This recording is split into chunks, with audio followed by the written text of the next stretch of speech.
Anthony, look, we were just having a chat about how far you've come, the fact that you've boxed for 2 world titles in so few fights, no amateur experience. It's this conversation that we have every time, but it feels like with what's happening in the division, it's more apparent than ever. What you've achieved so far is a bit of a miracle. It's just beautiful. Nothing short of beautiful. Nah, come on, everyone knows that, I thank God every day, because my journey throughout my life has been amazing. I was just a boy that went Forest Gate Community School, was raised in Stratford, born in Hackney, a true East London boy. And again, when I'm still in my area or whatever, I'm a big inspiration, because people that know me and that went to school with me or whatever, they actually can relate and say, we know you from young, like you're Ant. And look what you're doing now, like, do you get what I'm saying? So it's actually a beautiful thing. It's a beautiful thing. Well, Tunde said it, he feels, certainly in this country, you're head and shoulders above any other light heavyweight in this country. Yeah. I know you're not really one to blow your own trumpet, but do you agree with that?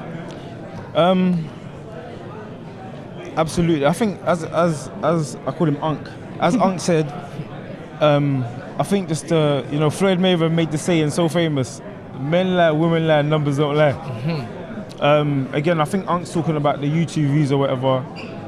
But I know that statistically and factually, I'm the most viewed.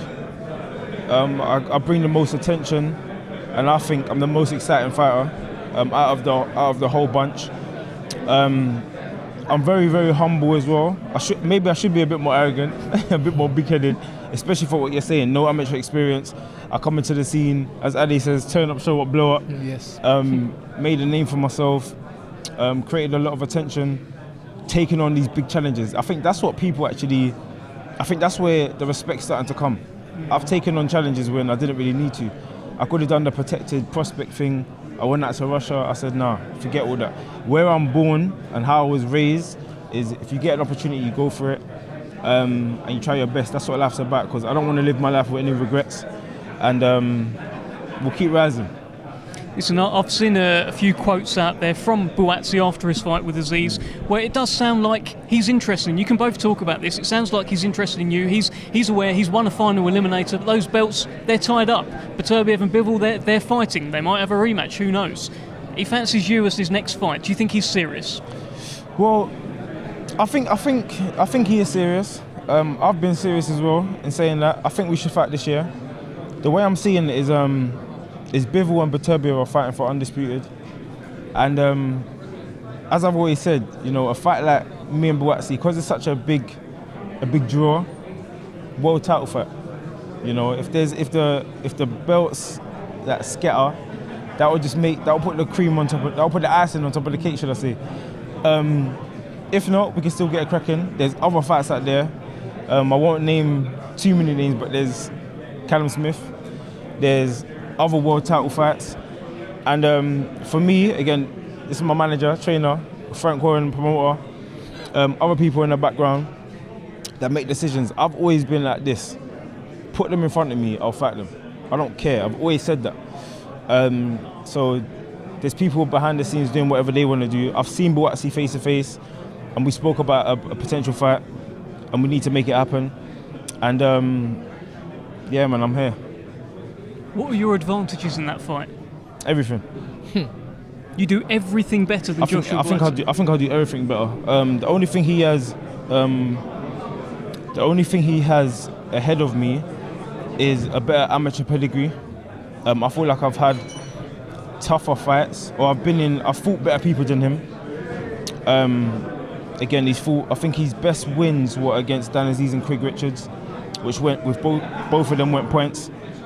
As a British rival, I think my biggest test on paper against a British rival was Lyndon Arthur. I stopped him in 4 rounds. I fought 2 avoided world champions, hurt both of them, almost knocked out Kovalev. Not going to talk about all the speculation about performance enhancement drugs and things like that that have happened after I fought them. But I can only take confidence from it. and keep rising. Tunde, you align yourself with Anthony's views. He does everything better than Buatsi.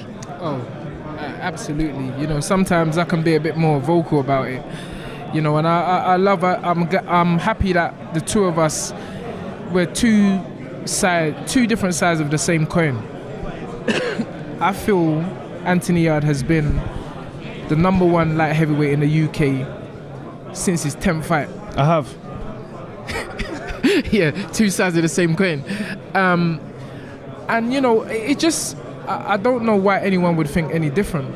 You know, as Anthony has clearly stated, he's taken on the challenges which the aforementioned have been offered and turned down, knowing that they've got way more experience than him. So it's called the fight game. It's also called prize fighting.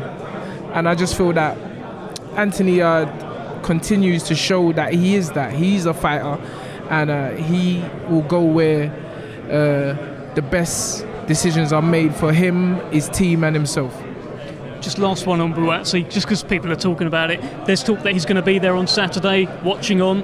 If he jumps in the ring, you can have it out. Well, what's going to happen if he jumps in the ring and wants to... I think he should only get in the ring if he's invited.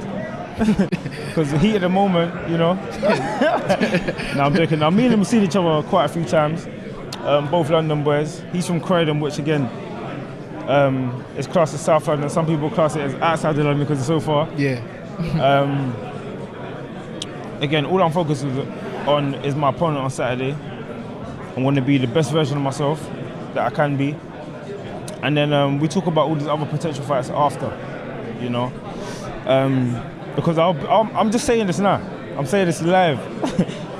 if Bivol and Baturbia fight, and I get offered a fight that makes more sense than a Buatsi or anything like that, I'm taking that fight. I know people in the background might have their little say about that, but I'm going with which fight makes the most sense. It has to make the most sense. And again, we both need to be paid fairly and paid what we're worth. So I feel like that's the be-all and end-all of it. And yeah, hopefully you've been to Saudi Arabia. Yeah. I ain't been to Saudi Arabia yet. Little glow up. I'm trying. Anthony, brilliant. Best of luck to you on Saturday night. Great to have you back, Tunde. Thank you so much for joining me as well.